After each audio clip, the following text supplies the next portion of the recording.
नमस्कार, न्यूज 18 का digital platform देख रहे हैं आप। मैं हूं आपके साथ दिव्या सिंह। चलिए आपको फटाफट बता देते हैं अंतर्राष्ट्रीय 5 बड़ी खबर। पहली खबर दुबई एयर शो से जुड़ी हुई है, जहां पर दुबई एयर शो में भारत का तेजस लड़ाकू विमान दुर्घटनाग्रस्त हो गया। भारतीय वायुसेना ने भी इस दुर्घटना की पुष्टि की है और इस दुर्घटना में तेजस को उड़ा रहे पायलट भी शहीद हो गए हैं। वायुसेना ने इस दुर्घटना की कोर्ट ऑफ इंक्वायरी के भी आदेश दे दिए हैं। तेजस के दुर्घटनाग्रस्त होने का एक वीडियो भी सोशल मीडिया पर शेयर किया जा रहा है। इस वीडियो में विमान को तेजी से नीचे आते और जमीन से टकराते हुए देखा जा सकता है और इसके बाद विमान आग का गोला बन गया। ऐसा पहली बार हुआ है जब तेजस विमान किसी एयर शो के दौरान दुर्घटना का शिकार हुआ है। दरअसल भारतीय वायुसेना ने तेजस के दुर्घटनाग्रस्त होने के कारणों को लेकर अभी तक कुछ नहीं कहा है। माना जा रहा है कि विस्तृत जांच के बाद ही असल कारणों का पता चल सकेगा। हालांकि तेजस को लेकर हुए पिछले विवादों से एक शक की सुई अमेरिका की ओर भी घूम रही है। ऐसे में इसे संभावना के साथ देखा जा रहा है और इस संभावना से इनकार नहीं किया जा सकता है कि तेजस के दुर्घटनाग्रस्त होने के पीछे किसी बाहरी शक्ति का हाथ हो। दरअसल अमेरिका ने दशकों से भारत के LCA तेजस प्रोजेक्ट में रोड़े अटकाने की कोशिश की। कई बार उसने तेजस के विकास के लिए जरूरी सामान को देने से इनकार किया। इसके बावजूद तेजस विमान में अमेरिकी कंपनी GE एरोस्पेस द्वारा बनाए गए F404 IN-20 जेट इंजन का उपयोग किया जाता है। हिंदुस्तान एरोनॉटिक्स लिमिटेड भारतीय वायुसेना के लिए तेजस लड़ाकू विमानों का निर्माण करती है और उसने इंजन की आपूर्ति के लिए GE के साथ एक बड़ा समझौता किया है। HAL ने 2021 में GE से 99 इंजनों के लिए 1 बिलियन का सौदा किया था। हालांकि जनरल इलेक्ट्रिक ने इंजनों की डिलीवरी में काफी देरी की। GE ने दावा किया था कि सप्लाई चेन की समस्याओं के कारण उसे इंजनों की आपूर्ति में देरी हो रही है। हालांकि सूत्रों के अनुसार माना यह जा रहा है कि अमेरिकी प्रशासन ने जानबूझकर भारत के तेजस प्रोजेक्ट को प्रभावित करने के लिए इस डिलीवरी में देरी कराई थी। बाद में भारत के जोर देने पर GE ने इंजनों की सीमित आपूर्ति शुरू की। हालांकि इस कारण HAL में भारतीय वायुसेना को तेजस विमानों की डिलीवरी प्रभावित हुई। अमेरिका एक ऐसा देश है जो अपने फायदे के लिए दोस्तों को भी नहीं छोड़ता है और इसका प्रत्यक्ष उदाहरण अमेरिकी राष्ट्रपति डोनाल्ड ट्रंप की नीतियां हैं। ट्रंप ने भारत को प्रभावित करने के लिए 50% का टैरिफ भी लगाया हुआ है। ऐसे में इससे इनकार नहीं किया जा सकता है कि अमेरिका भारत के लड़ाकू विमान प्रोग्राम या उसकी मार्केटिंग को प्रभावित करने के लिए कोई बदमाशी की हो। हालांकि इसके बारे में पुख्ता जानकारी भारतीय वायुसेना की जांच के बाद ही मिल पाएगी। और दूसरी बड़ी खबर हम आपको बताते हैं, जहां पर अमेरिकी राष्ट्रपति डोनाल्ड ट्रंप ने न्यूयॉर्क के नवनिर्वाचित मेयर जोहरान ममदानी से व्हाइट हाउस में मुलाकात की। अतीत में एक दूसरे पर तीखे हमले करने वाले दोनों नेताओं की बैठक दोस्ताना साबित हुई, जिसमें दोनों के सुर बदले हुए नजर आए हैं। ट्रंप और ममदानी दोनों ने बैठक को बहुत प्रोडक्टिव बनाया और राष्ट्रपति ने नए मेयर को उनकी भूमिका में मदद करने का वादा किया। ट्रंप ने ओवल ऑफिस में कहा कि मैं चाहता हूं कि वो बहुत अच्छा काम करे, हम भी आपका अच्छा काम करने में मदद करें। और इस मुलाकात के दौरान एक हल्का क्षण आया जब ममदानी से ट्रंप को लेकर उनके सबसे तीखे हमले को लेकर सवाल पूछा गया। जोहरान ममदानी ने मेयर चुनाव के दौरान इमिग्रेशन सख्ती के लिए डोनाल्ड ट्रंप की आलोचना की थी और उन्हें तानाशाह कहा था। तो शुक्रवार को ओवल ऑफिस में मुलाकात के दौरान जब रिपोर्टर ने ममदानी से पूछा कि क्या वो अब भी मानते हैं कि राष्ट्रपति ट्रंप फास्टिस्ट है, ममदानी ने जवाब देना शुरू ही किया कि ट्रंप ने बीच में ही उन्हें रोक दिया। ट्रंप ने हंसते हुए ममदानी की बाह थपथपाई और कहा कि कोई बात नहीं, आप बस हाँ कह सकते हैं। ठीक है, ये समझाने से ज्यादा आसान है, मुझे कोई दिक्कत नहीं है। ट्रंप के जवाब से ओवल ऑफिस में सभी हंसने लगे।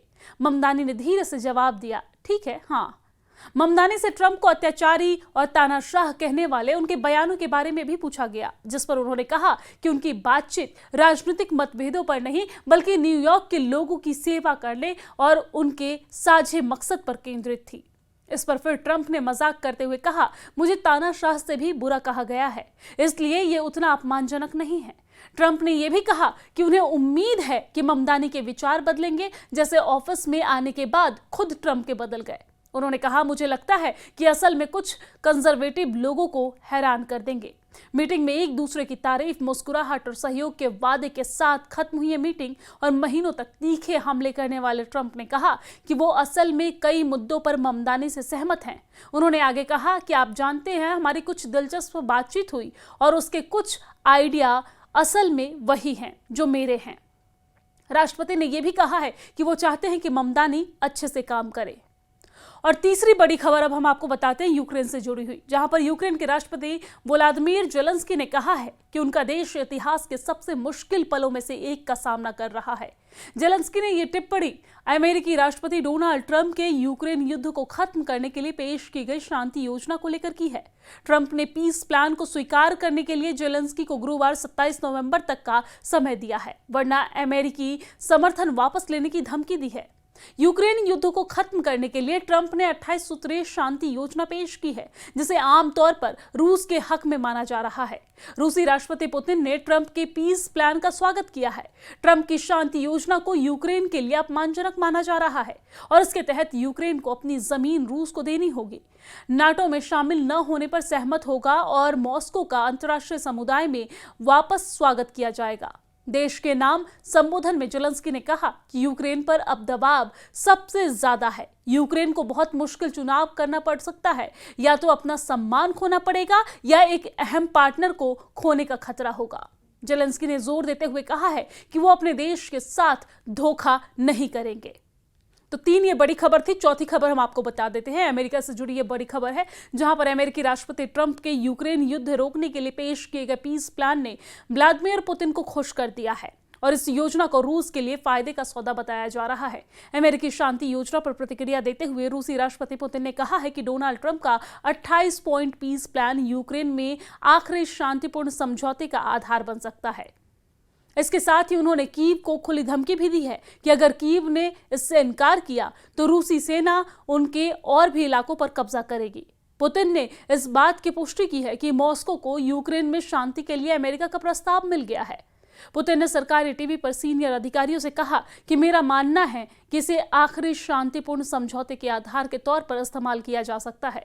पुतिन ने कहा है कि मॉस्को को प्लान मिला है और इसे एक नया संस्करण बताया। पुतिन ने मॉस्को में कहा कि ये एक टेक्स्ट पर हमारे साथ किसी भी तरह से कोई खास चर्चा नहीं हुई है और मैं अंदाजा लगा सकता हूं कि ऐसा क्यों है।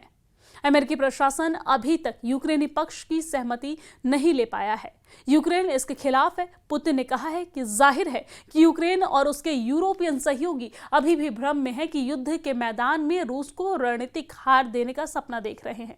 पुतिन ने आगे धमकी देते हुए कहा है कि अगर यूक्रेन प्रस्ताव से पीछे हटता है तो उसे अपने और इलाके गंवाने होंगे। उन्होंने कहा कि अगर कीव राष्ट्रपति ट्रंप के प्रस्ताव पर चर्चा नहीं करता है तो ऐसा करने से मना करता है तो उन्हें और यूरोपियन युद्ध प्रेमियों को समझाना चाहिए कि किस तरीके से कुपियांसक में जो घटनाएं हुई है वो फ्रंट के दूसरे खास सेक्टर्स में भी जरूरी दोहराई जाएगी।